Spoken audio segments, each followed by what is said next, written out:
The night I found her therapist in our kitchen, pouring himself a glass of my whiskey, I finally understood why my wife always came back from her sessions with mascara streaks and forced smiles. She said therapy was saving her, that it was the only thing holding her together since my father died and left us that mess of a will. I swallowed the cost, the weird session hours, even the no questions rule she begged for, thinking I was doing the right thing by supporting her mental health.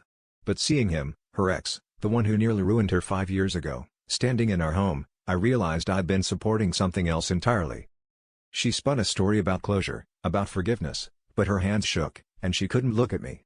He just smirked, like he was holding all the cards.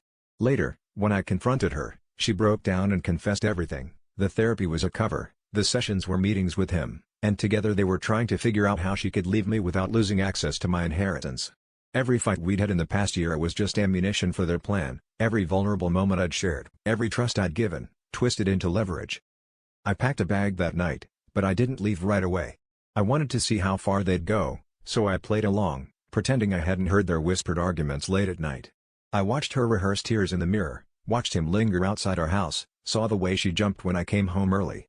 The betrayal wasn't just her cheating, it was the way they dissected my life, calculated my flaws, convinced themselves I was too weak, too dependent to ever see what was happening.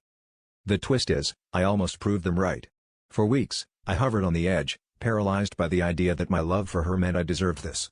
But the moment she handed me divorce papers, drawn up by her ex's law firm, I felt something snap. I signed, but not before transferring my inheritance into a trust she couldn't touch.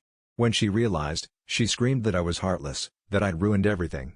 But I left with something she'd never expected, the knowledge that I could save myself, even when the person I loved most was the one setting the trap.